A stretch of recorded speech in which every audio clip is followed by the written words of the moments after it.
नमस्कार मित्रांनो, आज आहे 18 मे. 18 मेच्या सकाळच्या सुपरफास्ट बातम्या आपण बघणार आहोत. त्यापूर्वी तुम्ही जर चॅनलवर नवीन असाल तर सबस्क्राईब करायला विसरू नका. तुमच्या हातात विकसित भारत सोपवूनच जाईल नरेंद्र मोदी. महायुतीची शिवाजी पार्कवर सभा. मुंबईला मी धक्का लागू देणार नाही. महागाई, बेरोजगारी, खोटेपणा हीच मोदी यांची गॅरंटी. खरगे. मवियाचा बीकेसी येथे सभा. 2 कोटी रोजगारांवरून चढवला हल्ला. मोदी तिसऱ्यांदा पंतप्रधान होणार, त्यांच्याकडून महाराष्ट्राच्या अपेक्षा. राज ठाकरे यांनी केल्या मागण्या. तिकडे सगळे गद्दार, नकली, भाडोरी लोक, इकडे सगळे असली आहेत. उद्धव ठाकरे यांची बीकेसीत हल्लाबोल. महाराष्ट्रात चालणार नाही तुमचे नखरे. रामदास आठवले. मी माझा मुलगा तुमच्याकडे सोपवते, तो तुम्हाला निराश करणार नाही. सोनिया गांधी यांची भावनिक. शरद पवार यांना तटकरे भेटल्याच्या चर्चेने संशय कोल्होश. महायुतीत गोंधळाचे वातावरण. काँग्रेसनेच 80 वेळा घटनेत बदल केला. केंद्रीय मंत्री नितीन गडकरी यांचा हल्लाबोल. शरद पवार यांच्याकडून ही अपेक्षा नाही. गिरीश महाजन. भुजबळांशी केली 1.5 तास चर्चा. चाळी झोपड्यांचे पुनर्वसन कळीचा मुद्दा. उच्चभ्रू वस्ती ते मध्यमवर्गीय मराठी भागात प्रभाव कोणाचा? सत्तेत आल्यास राम मंदिरावर ते बुलडोझर चालवतील. इंडिया आघाडीवर पंतप्रधान नरेंद्र मोदी यांची घणाघाती टीका. रायबलीत कुटुंबाचा नव्हे जनतेचा मतदारसंघ. अमित शहा यांचे टीकास्त्र. प्रियंका गांधी यांच्या वक्तव्याला प्रत्युत्तर. अनुसूचितचा शब्द पाळला नाही, आंदोलन सुरूच राहणार. केंद्रशासित प्रदेश असलेल्या लडाखला पूर्ण. काँग्रेसला मिळाले बळ. माजी विधानसभा अध्यक्षांची घरवापसी. चंदीगड. मागास क्षेत्र अनुदान निधी का रद्द करण्यात आला? केंद्राने स्पष्ट करावे. जयराम रमेश यांची मागणी. मला तुम्ही आपलं मानलं तसंच राहुललाही मानावं. सोनिया गांधी यांनी रायबरेलीतील जनतेला घातली भावनिक साद. मुलुंडमध्ये पैसा वाटपाच्या आरोपावरून तणाव. उद्धव सेना भाजप कार्यकर्ते आमने-सामने. मतदार राजा तुझ्यासाठी सर्व तयार. मतदान प्रक्रियेसाठी शहर जिल्हा प्रशासन सज्ज.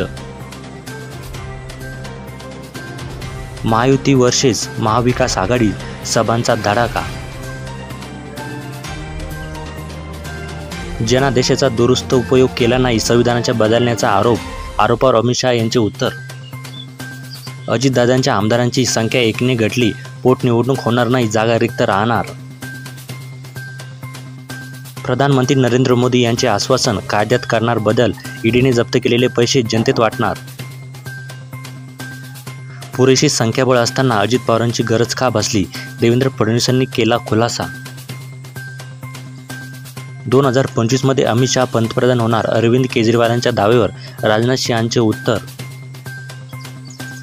विजय जामिया यांचे पंतप्रधान नरेंद्र मोदींना पत्र. तुमच्या काळात शेतकरी आत्महत्या झाल्या नाहीत का? आत्महत्या करणारे शेतकरी हिंदू नाहीत का? मनोज जरांगे पाटील यांची प्रकृती बिघडली. उपचारासाठी शहरातील खासगी रुग्णालयात दाखल.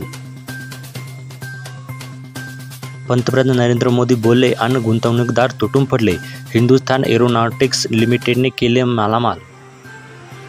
त्या तरुणाने घेतली शरद पवारांची भेट. मोदींच्या सभेत केली होती घोषणाबाजी. मोदींना म्हणाला कांदा प्रश्नांवर बोला. काँग्रेसमुळे देशाची 5 दशके वाया गेली. नरेंद्र मोदी. मुंबईतील सभेत पंतप्रधानांचा इंडिया आघाडीवर हल्लाबोल.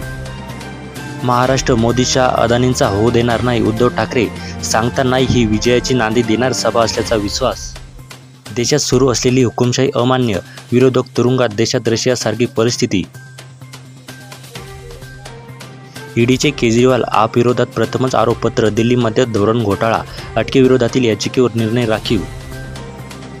बहुमत असेल तर कोणालाही संविधान बदलता येणार नाही. केंद्रीय अवजड वाहतूक मंत्री नितीन गडकरी यांचे स्पष्ट होती. मोदी तिसऱ्यांदा पंतप्रधान होणार, त्यांच्याकडून महाराष्ट्राच्या अपेक्षा. महायुतीच्या सभेत राज ठाकरे यांचे पंतप्रधानांकडे महाराष्ट्रासाठी मागणी. संपूर्ण देश 4 जूनला डिमोदिनेशन करणार, ते पंतप्रधान राहणार नाहीत. इंडिया आघाडीच्या सभेत उद्धव ठाकरे यांच्या नरेंद्र मोदींवर जोरदार हल्लाबोल. दिल्लीचे मुख्यमंत्री अरविंद केजरीवाल यांच्या घरात पोलीस. महागाई, बेरोजगारी, खोटेपणा ही मोदींची गॅरंटी. काँग्रेस अध्यक्ष खरगे. बंद मोबाईललाही परवानगी नाहीच. मुख्य निवडणूक अधिकारी चोकलिंगम. मतदान केंद्रावर कर्मचाऱ्यांकडे असेल मोबाईल.